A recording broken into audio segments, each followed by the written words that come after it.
हरे कृष्णा। हमारा आज का वीडियो का विषय है तिलकुटा चौथ व्रत कथा। पूजा विधि, शुभ मुहूर्त, कब चंद्र उदय होगा, संपूर्ण जानकारी और क्या इसके गुण हैं। इसे संकष्टी गणेश चतुर्थी, इसे संकट चौथ, इसे माघ महीने में आने के कारण माघी चौथ और तिलकुटा चौथ कहा जाता है। संकट चौथ अनेकानेक कष्टों से मुक्ति दिलाने वाली संकष्टी गणेश चतुर्थी इस बार 29 जनवरी को है। संतानों को सभी आपदाओं से बचाने के लिए ये माताएं व्रत करती है। यह व्रत गणेश जी को समर्पित है। इस दिन गणेश भगवान की पूजा होती है। गणेश भगवान को तिल और गुड़ का भोग लगाया जाता है। अपनी बुद्धि का परिचय देते हुए प्रथम पूज्य भगवान गणेश जी ने इसी दिन अपने माता पिता शिव पार्वती जी की 4 परिक्रमा लगाई थी। संतान का सुखी जीवन, उनकी लंबी आयु, स्वास्थ्य उत्तम हो, गुणवान हो, इसलिए माताएं ये व्रत करती हैं। हर साल माघ माह की कृष्ण पक्ष की चतुर्थी पर संकष्ट चौथ व्रत होता है। अब व्रत कथा। एक देरानी और जेठानी थी। तो देरानी थी जो गरीब थी, जेठानी थी अमीर थी। देवरानी का जो पति था वह जंगल में लकड़ी काट के लाता था और बेचता था। उससे ज़्यादा कुछ लाभ नहीं होता था और वह कुछ स्वास्थ्य भी उसका सही नहीं रहता था। और देवरानी क्या करती थी, जेठानी के घर जाके झाड़ू पोछा ये करती थी और उसके घर का खाना वाना बनाना, जूठे बर्तन साफ करना, और फिर जो बचा खुचा खाना होता था या कपड़े होते वो जेठानी उसे दे देती थी। उसी से उनका घर परिवार का गुजारा चल रहा था। माघी माह की गणेश चौथ जब आई तब देवरानी ने पूजा की और तिलकुटा और से कहानी सुनी और फिर उसे ऊपर छींके में रख दिया और जेठानी के घर काम करने के लिए चली गई। उधर जेठानी ने भी व्रत रखा था, तो वो सब बोले कि आज सब शाम को चांद उदय होगा तभी हम सब व्रत खोलेंगे। तो इसलिए देवरानी को खाने के लिए कुछ मिला नहीं, वही घर लाके बच्चों को दे। तो बच्चे भी घर पे इंतज़ार कर रहे थे कि भाई घर आएगी माँ तो खाना लाएगी, लेकिन माँ तो रोटी भी नहीं लाई। तो बच्चे रोने लग गए। अब पति आ गया और पति भी गुस्से में आके उसके साथ झगड़ा करने लगा कि दिन भर एक तो काम करो खफो और ऊपर से घर आओ तो वहाँ क्यों काम करने जाती है भाई जेठानी के घर, जब तुझे रोटी ही नहीं मिलती है। तो ऐसे करके उसने जो कपड़े धोते हैं उस पट्टी से उसको मारना शुरू कर दिया। तो वो पट्टी टूट गई तो फिर दुष्पाटे से मारना शुरू कर दिया। तो अब वो रोती रोती पानी पी के ही बिना व्रत खोले और सो गई।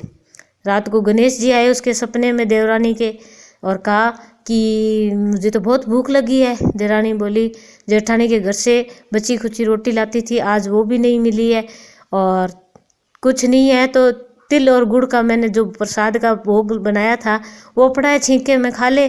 तो गणेश भगवान ने वो खा लिया। फिर गणेश भगवान ने कहा कि अब तो मुझे निपटना है, कहाँ निपटूं। तो वो बोली भाई मेरी टूटी फूटी झोंपड़ी है, जहाँ दिल करे वहाँ निपट लो। अब वो आधी नींद में थी, बोला निपट तो लिया, पहुँचूँ कहाँ। तो बोले भाई मेरे सर पे पहुँच ले, और कहाँ पहुँचेंगे।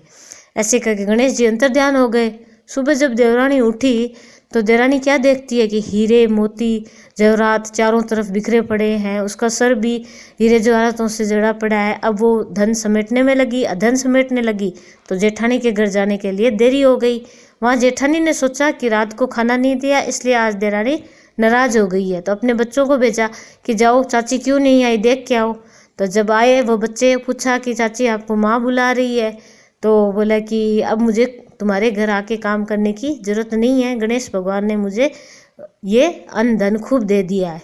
यह आके बात बच्चों ने अपनी माँ को बता दी। तब जेठानी ने अपने पति को कहा कि आप मुझे उस पाटे से मेरी पिटाई करो। जेठानी ने जेठ ने बोला कि मैं तो कभी तेरे को पिटा नहीं, अब तू क्यों मार खा रही है, धन की भूखी मार खा रही है। बोल नहीं मैं जैसा कहती हूँ वैसे करो। तो उसने उसको मारा और वो भी उसने घी का चूरमा का लड्डू बना के और छींके में रख दिया और गणेश जी का नाम लेके सो गई। अब गणेश जी सपने में आए तो बोला गणेश जी से बोली कि देरानी के तो वो सूखा गुड़ और तिल का प्रसाद था वो खाया, और मेरे तो मैंने घी का चूरमा किया है वो खा लो, फल मेवे सब हैं खा लो। तो गणेश जी ने कहा अब निपटूं कहा। तो बोले उसके तो छोटी सी टूटी फूटी झोंपड़ी थी और मेरे घर तो महल है, तो कहीं भी जगह पड़ी है घनी, कर लो। तो गणेश भगवान बोले तो अब कहाँ पहुँचूँ। तो भाई मेरे सर पर पहुँच लो। गणेश जी तो अंतर्ध्यान हो गए ऐसा करके। अब सुबह जेठानी जल्दी उठी इस चक्कर में, धन के चक्कर में, तो देखे तो पूरे घर में कूड़ा करकट गंदगी बदबू आ रही है, उसका सर भी पूरा सड़ रहा है। तो ये देखकर जेठ ने उसको खूब डांट लगाई कि तूने धन की भूखी ये किया है। अब उसने गणेश जी से प्रार्थना की, हे गणेश भगवान अपनी माया समेटो, मुझसे गलती हो गई। तब देरानी से भी कहा कि आप गणेश जी से प्रार्थना करो। तब गणेश जी ने कहा कि तू आधा धन देवरानी को देगी तभी ये मैं माया समेटूंगा। तो जेठानी ने गणेश जी के कहे अनुसार आधा धन देवरानी को दे दिया। तब गणेश जी ने अपनी माया समेटी। इसलिए जैसा देवरानी को मिला वैसा सबको मिले, जैसा जेठानी को मिला वैसा किसी को नहीं मिले, कहने वाले को, सुनने वाले को और अहंकारा देने वाले को सबको मिले। जय गणेश जी भगवान। गणेश भगवान सब विघ्न को हरने वाले हैं, हमारी सभी मनोकामनाओं को पूर्ण करने वाले हैं। जब कभी किसी व्यक्ति को कोई अपनी मन्नत पूरी करनी हो तब उसे तिलकुटा बोलना होता है। तिलकुटा बोलकर हम कोई मन्नत मांगते हैं तो गणेश भगवान हमारी उस मन्नत को पूर्ण करते हैं। और पूजा विधि हमें गणेश जी और लक्ष्मी जी की साथ में मूर्ति